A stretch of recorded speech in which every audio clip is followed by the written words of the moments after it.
dans la grâce du Seigneur afin qu'il nous parle à travers son serviteur, l'ancien routier. Élevons nos voix et prions. Je vous dis merci, vous qui êtes là. Et je l'ai toujours dit que moi j'ai toujours aimé le deuxième culte. Amen. Amen. Parce que le deuxième culte, c'est vraiment reposant. Amen. Je vis même la chorale chanter pas comme au premier culte. Amen. Amen. Les choristes se sont déchaînés. Ils sont très à l'aise au deuxième culte. Que Dieu vous bénisse. Amen. Voilà.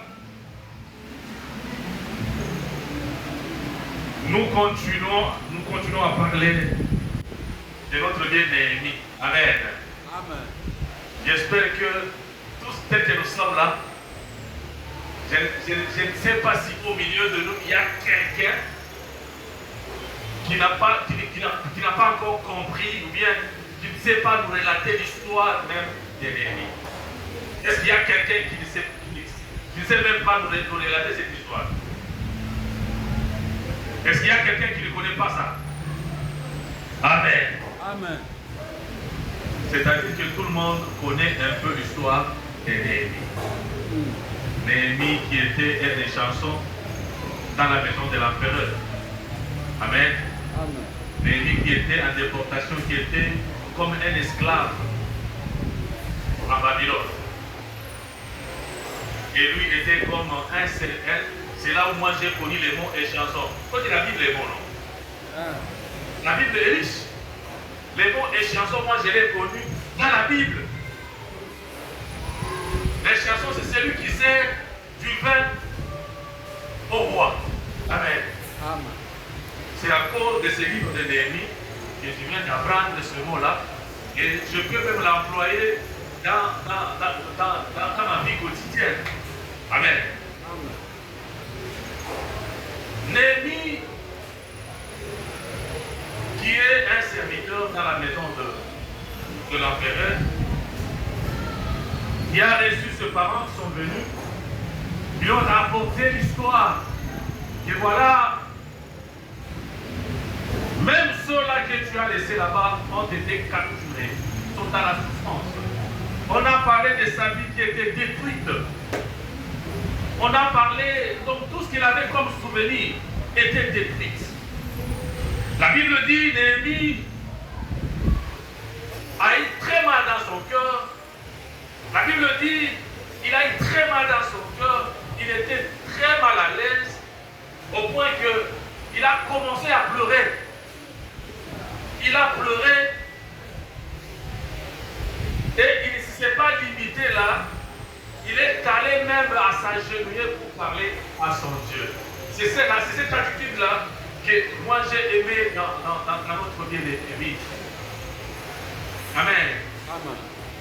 La plupart d'entre nous, s'il y a des situations qui nous arrivent comme ça, des fois on pleure jusqu'à oublier même Dieu. Mais Néhémie, dans sa façon de vivre, il a plus donné la place à Dieu. Il a pleuré, mais il s'est confié à Dieu. Il a expliqué sa situation à Dieu. Il a expliqué son vœu, qu'est-ce qu'il voulait à Dieu. Et Dieu, par son amour, a été clément avec Néhémie, jusqu'à ce que Néhémie a été soutenu par Dieu devant l'empereur. Amen. Amen. Et ce matin, tellement que nous, tout et chacun de nous comprend au moins ce que nous voulons parler de Néhémie, parce que quand nous lisons le premier chapitre, le deuxième chapitre, le troisième chapitre, vous allez voir, dans le premier chapitre, c'est Néhémie qui a formulé le fait de demander à l'empereur d'aller construire sa ville. Vous allez voir, au deuxième chapitre, c'est Néhémie qui est parti. Au troisième chapitre, Néhémie a commencé à construire avec le ciel. Amen. Amen. Et dans tout ça, vous allez voir que Néhémie ne faisait que confiance à son Dieu. Alors ce matin, nous voulons parler de quelque chose qui n'est pas si spécial, c'est quelque chose que nous connaissons, mais nous allons essayer, n'est-ce pas, de partager pour que nous puissions comprendre quelle orientation que Dieu a voulu nous amener aujourd'hui. Nous allons parler, le thème que nous allons parler ce matin, c'est investir en Dieu. Amen. Investir en Dieu. Quand on parle d'investir, vous allez voir ceux qui ont fait l'économie, ainsi de suite, connaissent comment investir en bourse. Il y a ceux-là qui investissent dans beaucoup de choses, n'est-ce pas? Il y a des investisseurs qui viennent pour investir au Congo. Il y a des gens qui s'investissent dans la bourse, comme je l'ai dit. Et il y a plusieurs investissements. Alors, ce matin, je voudrais prendre l'investissement qui est plus riche de tous les investissements. Amen. C'est investir en Dieu. Et pourquoi investir en Dieu? Parce que Dieu est souverain. Dieu est souverain. Et Dieu est le propriétaire de toutes choses. Amen. Amen. Amen. Quand nous investissons à Dieu, c'est parce que nous savons que, parce que vous, sans, personne ne peut me contredire, la plupart des investissements, des fois, n'aboutissent pas. Des fois, ça tombe faillite. Des fois, ça échoue. Mais quand nous investissons en Dieu, là-bas, il n'y a pas de faillite. Là-bas, il n'y a pas d'échec. Quand on investit en Dieu et on fait réellement ce que le Seigneur nous demande de faire, nous allons réussir à 100% dans ce que nous avons investi. Amen. C'est ça la différence d'investir dans autre chose que d'investir à Dieu. Amen. Voilà. Nous allons lire quelque chose dans la parole de Dieu, surtout dans les livres de Néhémie, chapitre 1. On commence par là. Chapitre 1, verset 8 à 11. Si on peut nous afficher rapidement. La Bible dit ceci. Souviens-toi de cette parole que tu donnas ordre à Moïse, ton serviteur, de prononcer: lorsque vous pécherez, je vous disperserai parmi le peuple. Mais si vous revenez à moi, et si vous observez mes commandements et le mettez en pratique, alors, quand vous serez exilés à l'extérieur du ciel, à l'extrémité du ciel, de là je vous rassemblerai, je vous ramènerai dans les lieux que j'ai choisis pour y faire résider mon nom. Ils sont tes serviteurs et ton peuple que tu as racheté par ta grande puissance et par ta main forte. Ah Seigneur, que ton oreille soit attentive à la prière de ton serviteur et à la prière de tes serviteurs qui veulent craindre ton nom. Donne aujourd'hui du succès à ton serviteur et fais-lui trouver grâce devant cet homme.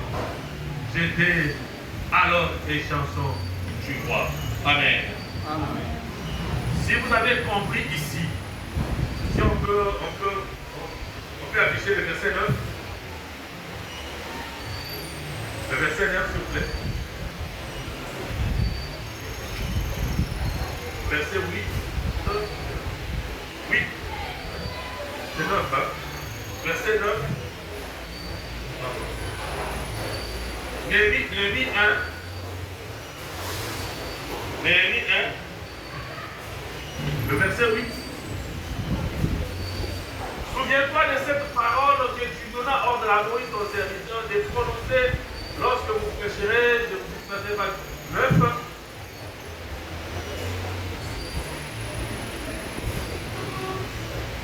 Mais si vous revenez à moi, et si vous observez mes commandements, et le mettez en pratique, alors, quand vous serez exilés à l'extrémité du ciel, là, Amen.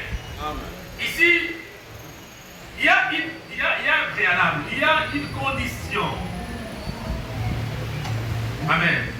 Même quand nous investissons à Dieu, quand on investit à Dieu, il y a de préalable. Ici, Néhémie s'est investi à Dieu dans tout ce qu'il a fait. Néhémie, c'est vraiment un modèle à suivre. Lui s'est investi en Dieu.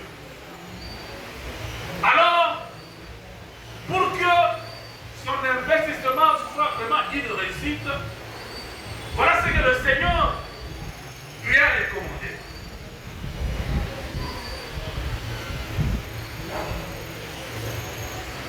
D'observer les commandements. C'est-à-dire, il y avait des lignes à suivre que le Néhémie devrait suivre. Et tout et chacun de nous, bien-aimés dans le Seigneur, il y a des préalables. Les mêmes commandements qu'on parle de là, c'est les mêmes commandements que nous aussi, nous devons respecter. Et nous devons vivre avec. Les mêmes conditions, si nous arrivons à observer le commandement et le mettre en pratique, le Seigneur fera quoi? Alors, quand vous serez exilés à l'extrémité du ciel, de là je vous rassemblerai et je vous ramènerai dans les lieux que j'ai choisis pour y faire résider mon nom. Amen. Amen. C'est comme ça avec Dieu. Alors nous devons être sérieux avec Dieu dans tout ce que nous prenons comme décision, dans tout ce que nous prenons comme engagement. Alors Néhémie, il a pris le temps, après avoir écouté l'information de sa vie, il a pris le temps de rester au pied de l'Éternel. Il a parlé à Dieu avant même d'aller s'engager, de discuter avec le roi, avec l'empereur. Néhémie a commencé d'abord par rentrer au pied de l'Éternel afin de le recommander. La Bible dit, il n'a pas prié seulement pour lui, il a prié aussi pour ses pères, il a prié aussi pour son peuple. Amen. Et Néhémie s'est donné à Dieu afin que Dieu puisse pardonner, lui pardonner et pardonner son peuple, parce qu'il a reconnu qu'ils ont mal fait. Investir dans les royaumes de Dieu ne se fait pas seul. Amen. Quand tu investis dans les royaumes de Dieu, tu ne peux pas le faire seul.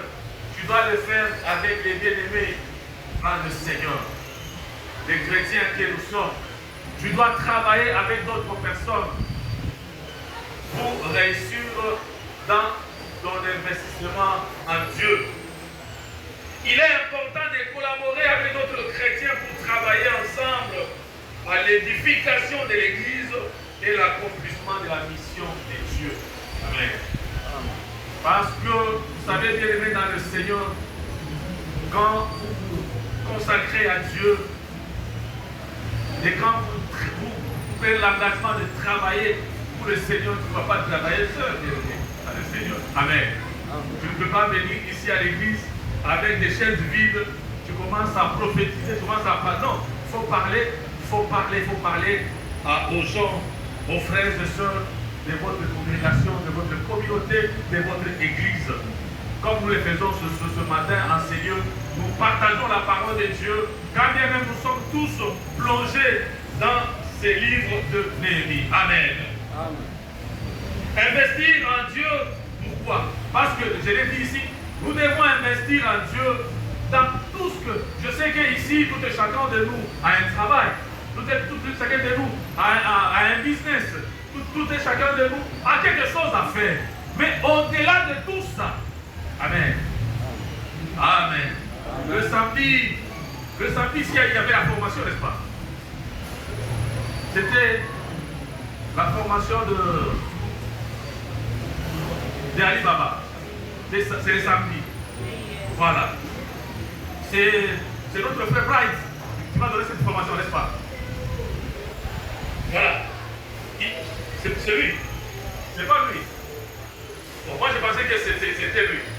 Alors, je dis ceci, bien aimé dans le Seigneur. Même tout cela, qui vont investir, n'est-ce pas, dans ces business-là.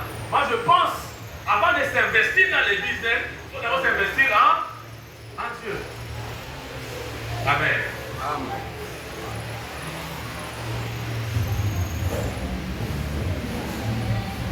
Alors, Néhémie a pris tout son temps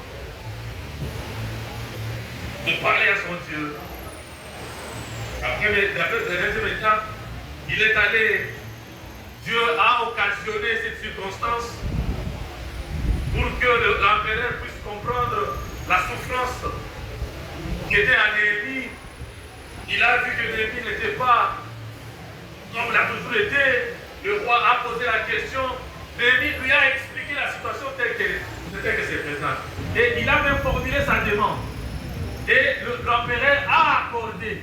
Néhémie est parti. Il est parti avec des lettres. Là-bas, on l'a accueilli. Amen. Amen.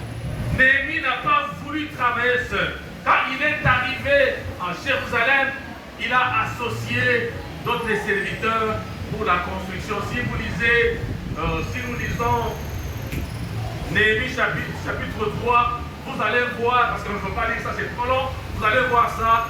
Il a travaillé aux côtés d'eux. Telles personnes, ils ont travaillé. On a parlé de toutes ces personnes qui ont travaillé pour l'accomplissement de cette mission. Amen. Amen. Et Néhémie a fait avec Dieu. Quand bien même l'opposition était là, il y avait des ennemis qui étaient là pour contrecarrer, pour ne pas donner la chance à Néhémie de faire son travail. Mais la main du Seigneur qui l'a accompagné est allée jusqu'au bout avec Néhémie. Amen. Si vous avez lu tous ces chapitres, vous allez comprendre que les chansons du roi au gouverneur. Amen. Amen. Lui aussi, à son tour, il a eu aussi son échanson aussi. Vous voyez un peu ce que Dieu peut faire. Dieu peut ramasser quelqu'un comme nous l'avons chanté ici. Dieu l'a ramassé comme une chanson. Et lui-même n'avait même pas cette idée-là dans sa tête. Il avait seulement cet amour. Amen. C'est comme ça si nous nous investissons dans les choses de Dieu. Amen. Si nous plongeons dans les choses de Dieu, Dieu lui-même va nous honorer.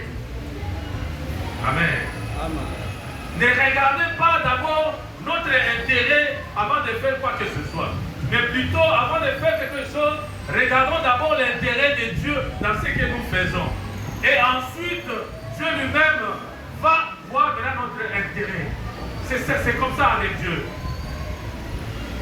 Dieu l'a placé, en fin de compte, après le travail, Dieu l'a placé maintenant à la tête de cette ville. Amen. Malgré les ennemis qui étaient là, bien connus, qui l'ont combattu, mais la main du Seigneur qui était avec, il l'a accompagné de la maison de l'empereur jusqu'à Jérusalem. Pendant la reconstruction de la ville, le Seigneur était avec lui. Alors, quelles sont les vertus? Je parle de quelques vertus qu'avait Néhémie pour arriver à accomplir de telles choses. Voilà les vertus qui étaient en Néhémie. La première, c'est le patriotisme. Amen. Amen. C'était le patriotisme. Néhémie avait les soucis de son pays, avait les soucis de sa patrie, avait les soucis de sa ville, parce que c'est là où il y a son histoire. Alors il avait ces soucis-là. La deuxième vertu, c'était la piété. La piété parce que Néhémie, malgré tout ce qu'il avait, les oppositions, les ennemis, il n'a pas regardé à toutes ces personnes, mais son regard était fixé sur Dieu.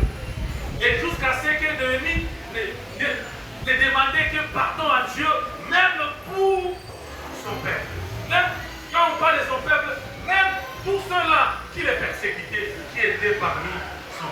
Amen. La Bible dit, Néhémie, sa vie n'était que la prière. N'était que la prière. Et il faisait totalement confiance à son Dieu. La troisième vertu, c'était la prudence.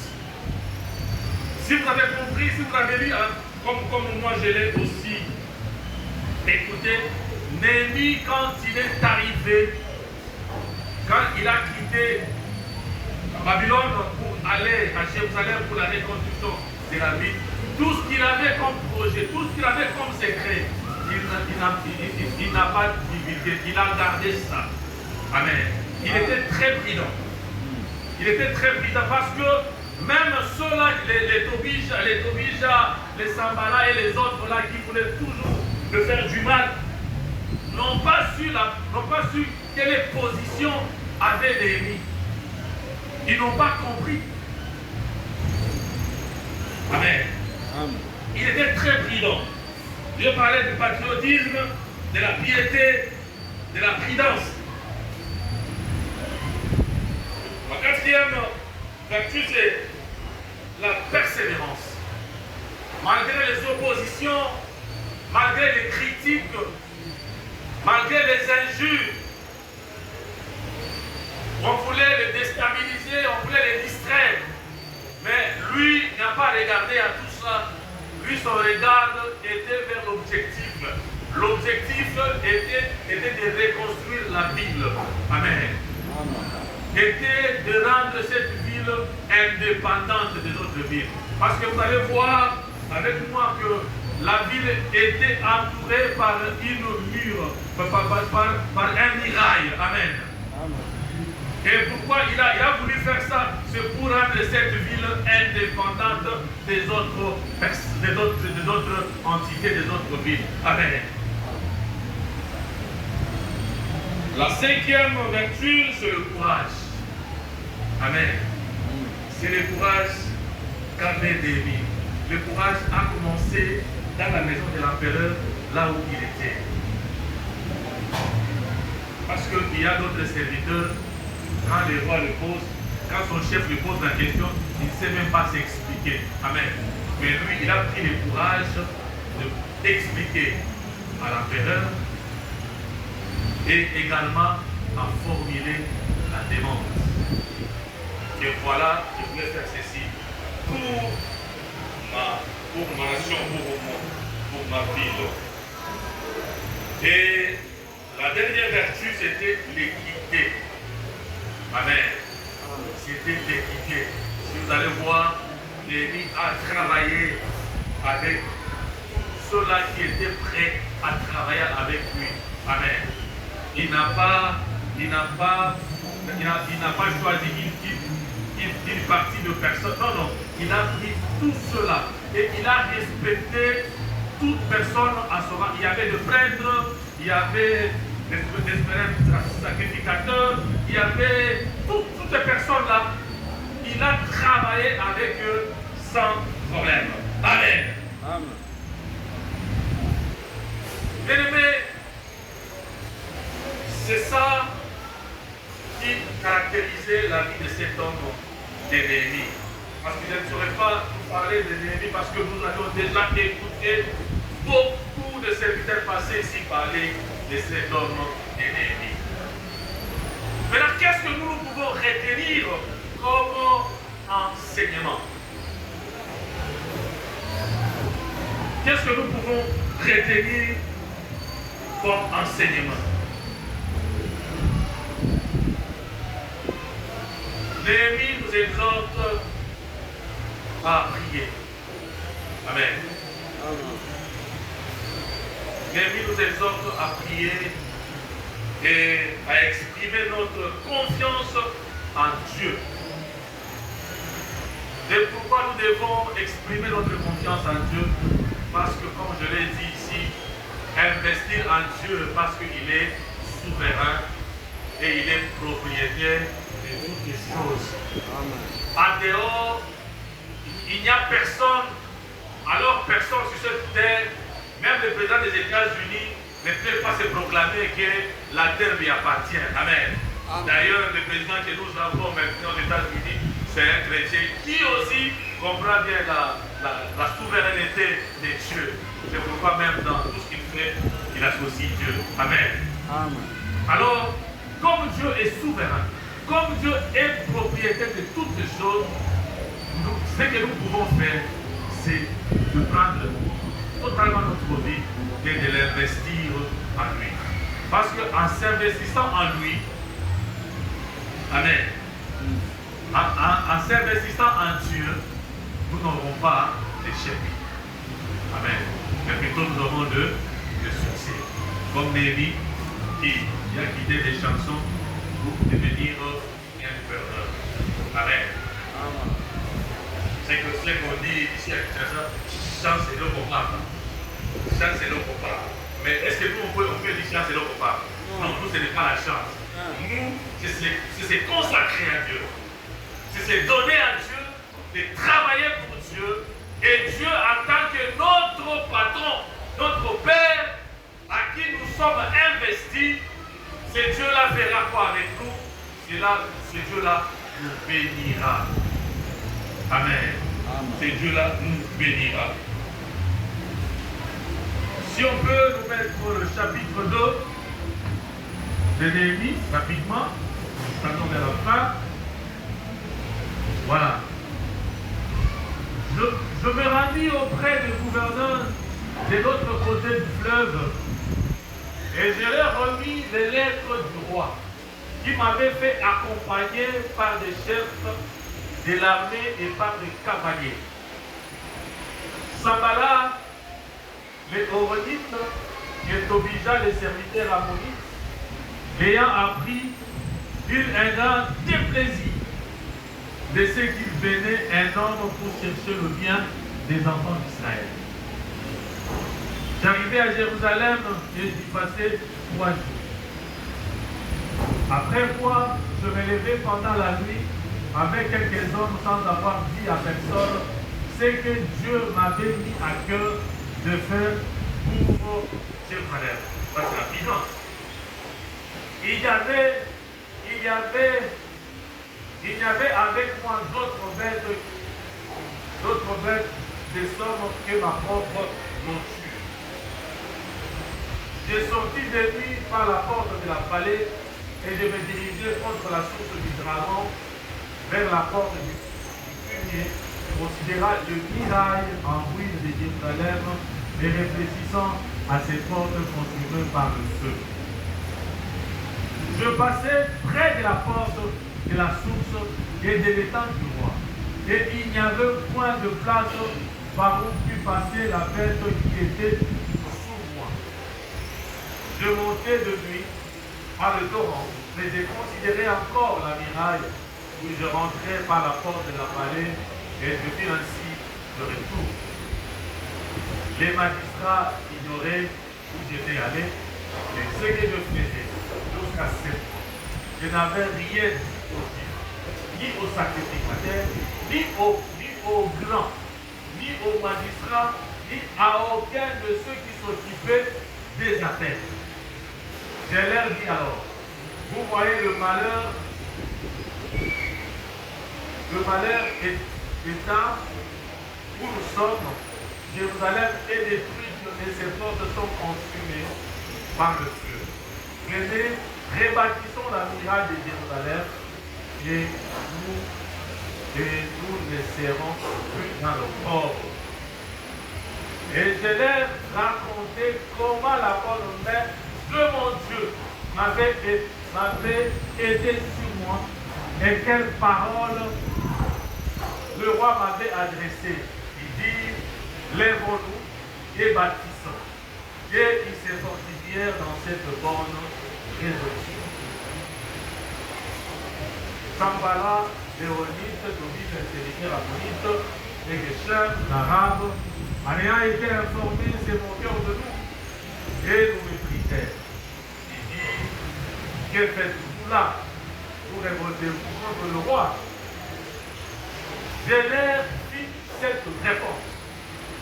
Le Dieu de cieux nous donnera le succès.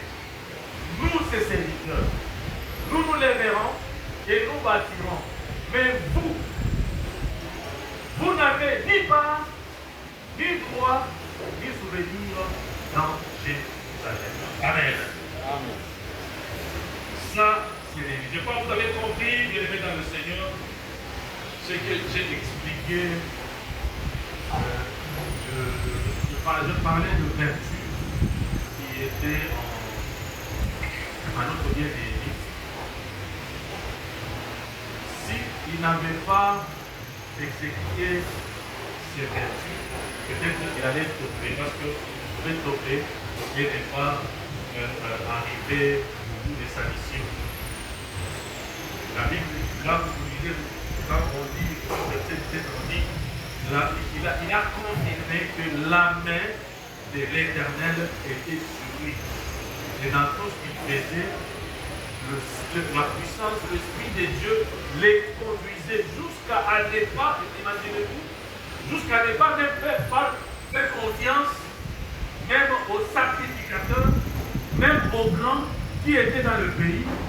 Mais il a gardé le secret jusqu'à ce qu'il a accompli la mission qui lui a été confiée par Dieu. Et la mission, c'était quoi? C'était de reconstruire Jérusalem. Jérusalem qui est la ville des Juifs, qui était Israël même. Amen. C'était Israël. C'était la mission que Dieu avait donnée à Néhémie, c'est d'aller reconstruire Israël. Amen. Alors, bien aimés, pour terminer, j'aimerais dire quelque chose. Le mur, dans la Bible, le symbole mur ou bien muraille, c'est tout simplement un lieu d'abri, un lieu où on se cache, n'est-ce pas? Qui crée un sentiment de d'appartenance. Quand je mets le muraille tout autour de moi, c'est pour me cacher, n'est-ce pas, des autres personnes. C'est pour me protéger. Alors, c'est ça la mission qu'avait Néhémie. Néhémie est allé mettre le muraille tout autour de Jérusalem pour que Jérusalem soit mise à part, soit protégée contre les ennemis d'Israël. Amen.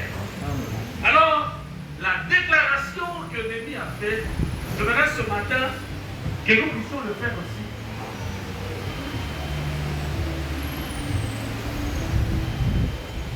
Mais vous, là il est en train de parler contre les ennemis de Jérusalem, contre les Tobija, contre les Sampara, contre tous les autres là qui voulaient le malheur, qui ne voulaient pas voir cette ville être reconstruite. Il dit, mais vous n'avez ni part, ni droit, ni souvenir dans Jérusalem. Amen. Amen. Tu peux remplacer Jérusalem par ton nom. Tu peux remplacer Jérusalem par ta famille, par ta maison. Tu peux remplacer Jérusalem par ton église ce matin. Amen. Amen. Le véritable ennemi de notre vie, c'est Jésus-Christ. Amen. Est-ce que quelqu'un me comprend bien? Le véritable ennemi de notre vie, c'est Jésus-Christ. Jésus-Christ est venu reconstruire notre vie, qui était en ruine par le péché. Alléluia. Et Jésus-Christ, quand il est venu, il a reconstruit notre vie. Il a mis une muraille tout autour de notre vie. Là où c'était brisé par le péché, Jésus-Christ est venu restaurer. Amen. Alors, bien-aimés dans le Seigneur, parce que Jésus-Christ a restauré le miracle de ta vie, parce que Jésus-Christ a restauré ta vie, voilà la déclaration que tu vas faire ce matin. Amen. Dans ta concession, dans ta vie, aucune part, on dit, aucune part, même une petite portion, tu ne peux pas céder ça à l'ennemi. Amen. Amen. Aucune portion, aucune même petite partie de ta famille ne peut être cédée par aux ennemis. Amen. Et j'aimerais ce matin que tu puisses dire ça à Dieu. Que tu puisses confesser ça à Dieu. La vie n'est pas à la merci des ennemis. Nous avions compris ici, parmi les vertus que nous avions énoncées ici, nous avions parlé de la prudence. Qu'avait Néhémie? Néhémie, quand il est allé pour la reconstruction de la ville, il n'a pas tout dit à ses proches. Il les a gardés en lui. Parce que s'il avait divulgué, peut-être il n'allait pas arriver à la fin de sa mission. Alléluia. Je ne sais pas si quelqu'un est dans la même compréhension que moi. Le véritable ennemi de notre vie, c'est Jésus-Christ. Jésus-Christ est venu nous racheter, nous restaurer. Notre vie était détruite par les ennemis de nos âmes, par le diable avec ses acolytes. Les acolytes, ça peut être les membres de ta famille. Les acolytes, ça peut être les voisins du quartier. Les acolytes, ça peut être les collègues de service. Les ennemis peuvent être partout. Même à l'église, on peut avoir des ennemis sans le savoir. Amen. Mais je voudrais ce matin que tu fasses cette déclaration. Vous n'avez ni part, ni droit dans ma vie. Vous n'avez ni part, ni droit dans ma famille. Vous n'avez ni part, ni droit dans ma maison. Vous n'avez ni part, ni droit dans mon église. Vous n'avez ni droit, ni part dans ce que je suis. Amen. Amen. Nous allons tous nous lever, nous allons prier. Nous allons... Je voudrais que nous puissions dire seulement là. Seulement là. On peut nous jouer les claviers. Nous allons prier. On peut nous remettre ce verset, le verset 20 du deuxième chapitre là. Le verset 22e chapitre.